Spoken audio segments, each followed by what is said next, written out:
खुलुमबाय। बड'लेण्ड इंखं टेलिभिजन स्टुडिय'आव आं ललिता गयारी दिनै मोनाबिलिनि गाहाय रादाबफ्राव दं।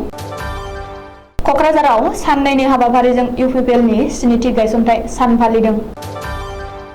मयराबारि जमिदुल हुदा माद्रासायाव सोरखारनि बुलडोजार सालायबाय। आसामा मलबादि हट बेल्ट जाबाय बुंदों हिमन्त।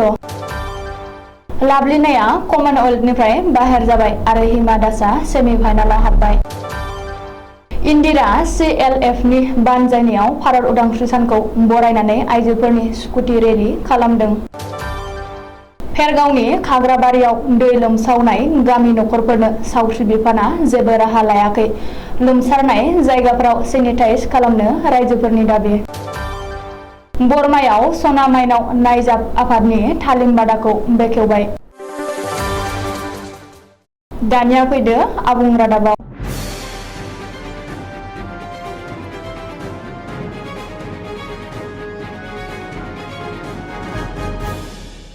बिटिआरनि खुंथाय गोहोआव थानाय आरो आसामा बिजेपि जथायारि सोरखारनि बाहागोआरि इउपिपिएल दोलोआ दिनैनिफ्राय साननैनि हाबाफारिजों क'क्राझाराव मिरुआरियै स्निथि गायसनथाय सान फालिदों।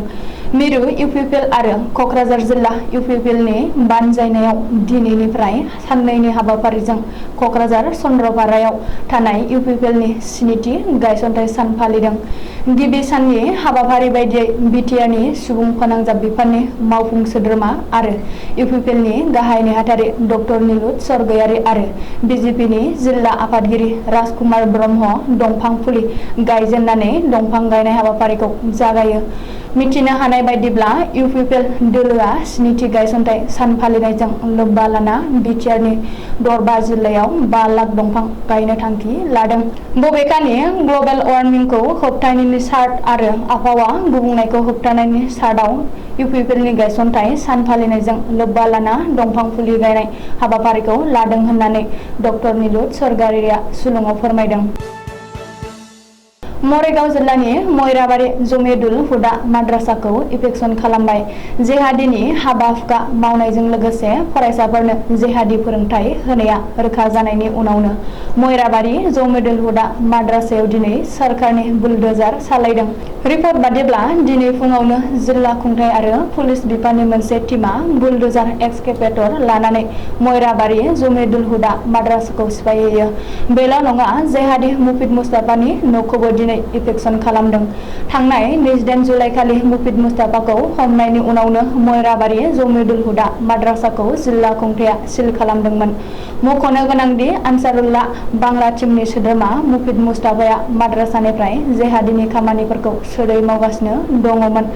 माद्रासानि माखासे फरायसाफोरखौबो जेहादीनि सोलोंथाय होनायजों लोगोसे हादरनि बेरेखा खामानियाव थुलुंगा होनायमोन। बबेखानि पुलिस बिफाना नायबिजिरना मुस्ताफानि मबाइलाव जेहादी आरो तालिबाननि माखासे भिडिअ'फोरबो मोननो हादोंमोन। रिपर्ट बादिब्ला बे माद्रासायाव 2019 मायथाइनिफ्रायनो जेहादीनि खामानिफोरा सोलिगासिनो दङमोन आरो बांलादेशी जेहादीफोरा थांलाय फैलाय खालामबोबाय थादोंमोन। आसामा मलबादि हट बेल्ट जाबाय। कभिडनि अलखद समाव रायजो राजा आरो सोरखारा कभिडनि हेंथायै जुजिनाय समाव आनसारुल्लाह बांलादेश टीम सुंद'यै ABTआ रायजोआव जेहादी हाबा-हुखाखौ गोख्रोंसिन खालामदोंमोन।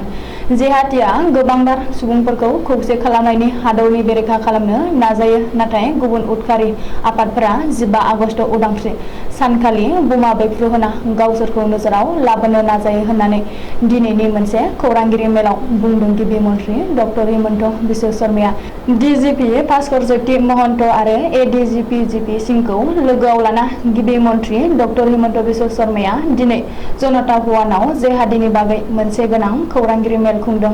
बे खौरांगिरि मेलाव गिबि मन्थ्रिया बुंथिनाय बादिब्ला मरिगावनि हानजाया बांसिन नोजोर होनो गोनां।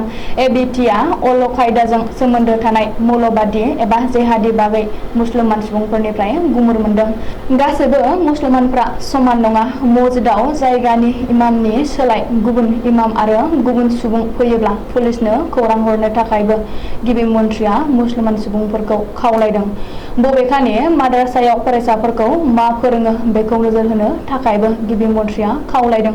बेजों लोगोसेनो मौलबादी गोहोखौ गैया खालामनो एबा फोजोबस्रांनायाव सरकारखौ मदद खालामनो थाखायबो गिबि मन्थ्रिया गोजोन लुबैग्रा मुसलमान सुबुंफोरखौ खावलायदों। मख'नो गोनांदि दानिफ्राय सोरखारा मस्जिदनि इमाम आरो माद्रासानि फोरोंगिरिफोरनि सायावबो गोख्रों नोजोर होगोन होननानैबो गिबि मन्थ्रि डक्टर हिमन्त बिश्व शर्माया खौरांगिरि मेलाव रोखायै फोरमायदों। अलिम्पिक मेडेलिस्ट लाभलिना बरग'हाया इंलेन्डआव सोलिगासिनो थानाय कमनवेल्थ गेम्सनिफ्राय बाहेर जाबाय। भारतारि सम बायदियै मैया हराव आसामनि मुंदांखा बक्सार लाभलिना बरग'हाया कमनवेल्थ गेम्सनिफ्राय क्वार्टार फाइनेल गेलेदोंमोन, नाथाय क्वार्टार फाइनेलाव जेननानै बक्सिं रिंनिफ्राय बाहेर जादों। लाभलिनाया कमनवेल्थनि क्वार्टार फाइनेलाव वेल्सनि बक्सार रजनी एक्लेसनि आखायाव 3-2 फारागथियाव जेनबाय। बेजों लोगोसे लाभलिनानि कमनवेल्थ गेम्सआव मेडेलनि सिमाङा फेलें जायो। मख'नो गोनांदि अलिम्पिक मेडेलिस्ट लाभलिना बरग'हाया देग्लायनि कमनवेल्थ गेम्सआव मेडेल लाबोनानै भारत हादरजों लोगोसे आसामनिबो गोग्गानाय लाबोगोन होननानै हादरनाङै गोथौ फोथायनाय लादोंमोन। गुबुन फारसे आसामनि मुंदांखा स्प्रिन्टार टिं एक्सप्रेस हिमा दासआ दिनै कमनवेल्थ गेम्सनि ट्रेकआव ओंखारगोन। 200 मिटार खारनायाव हिमा दासआ भारतारि सम बायदियै दिनै बेलासिनि 3 रिंगायाव बाहागो लायो। मिथिनो हानाय बादिब्ला हिमा दासआ दिनै कमनवेल्थ गेम्सनि सेमि फाइनालाव हाबबाय। बबेखानि बे समाव हादरनाङै हिमा दासनि सायाव नोजोर गोग्लैदों। हिमा दासआबो कमनवेल्थ गेम्सनिफ्राय मोनसे मेडेल लाबोना होफैगोन होननानै आसामजों लोगोसे हादरनाङै आसा फारिदों। बाक्सा जिल्लानि जालाहा जौगाखां खोन्दोनि सिङाव थानाय इन्दिरा CLFनि बानजायनायाव फैबाय थानाय भारत उदांस्रि सानखौ बरायनानै आइजोफ्रा हरकर तिरंगा आजादी का अमृत महोत्सवखौ बिथा खालामनानै दिनै स्कुटि रेलि हाबाफारि लादों। बे हाबाफारिखौ बेखेवनानै होयो 22 नं कक्लाबारि बियाबनि MCLA मन्टु बर'आ। आरो बे हाबाफारियाव बाहागो लाफैनो हायो सिमला पुलिस थानानि SI आरो बिनि मावथि हान्जा, लोगोसे जालाहा जौगाखां खोन्दोनि सामलायगिरिमोना। बिनि बागै इन्दिरा CLFआ फोरमायनाय बादिब्ला बे हाबाफारियाव जाला जौगाखां खोन्दोनि सिङाव थानाय मोनब्रै PCDC फारियै कक्लाबारि, खामारदै, गुटुलिगाव आरो राबांगुरि PCDCनि भिलेज अर्गानाइजेसन एबा POफोरा बाहागो लादों। मख'नो गोनांदि बे स्कुटि रेलिखौ सिमला बाजारनिफ्राय जागायना सिलबारि, सामु हाथाइ, बर' बाजार, राबांगुरि, खामारदैसा, लोक्षी बाजार, दाउधारा, पालमानुहर, बिथा, गुटुलिगाव आरो अनसलि जालाह जानानै सिमलायाव फोजोबहैफिनो। थांनाय 1 आगस्ट समबारखालि सुक्लाय दैमानि दैया लोमसावनाय जायगाफोरा रानबायब्लाबो आथिखालाव गिथावना थासारिया बेरखांदों। मानोना राहाबादायाव थानाय रायजो राजाफ्रा दै लोमसारनाय गामि नखरफ्राव दै रानबायब्लाबो न'आव थांनो हानायनि एबा थानो हानायनि परिबेस गैया। मानोना दायो बे न'फोरा हाब्रु गेसाव गोफोनफोरजों आबुं जानानै दंसै। नाथाय अदालगुरि जिल्लानि सावस्रि बिफाना बै जायगाफोरखौ सेनिटाइज खालामनायनि जेबो राहा लानायखौ नुनो मोननाय जायाखै। भुगिनांनाय रायजो राजाफोरनि राहा बादायाव थांनानै सुलार लाहैनायाव खौरांगिरिफोरनि सिगाङाव रायजो राजाफ्रा बुंसारो। बेनिखायनो दैबानाजों लोमसाव जानाय गामिनि रायजो राजाफ्रा ओनसोलाव सेनिटाइज खालामनो थाखाय सावस्रि बिफानखौ खावलायदों। दैबाना लोमसाव जानाय गामिनि जायगाफोरखौ नायदिंहैनायनि दुखुनांथाव थासारिखौ नुनो मोननाय जायो आरो रायजो राजाफ्रा बे खोथाखौ फोरमायो। बाक्सा जिल्लानि बरमानि बिखायाव 1999 मायथाइयाव माखासे बर' हारिमु मोजां मोनग्रा सुबुंफोरनि नाजानायाव जोनोम मोननाय सना माइनाव नायजाब आफादनि 2022-23 मायथाइनि गोगोम आगान महरै दिनै बरमानि सेरनि खालजार गामिनि बेन्दों जुलि मैदानाव थानाय बरमा गुदि बर' थुनलाइ आफादनि मावख'आव तालिम बादाखौ बेखेवो।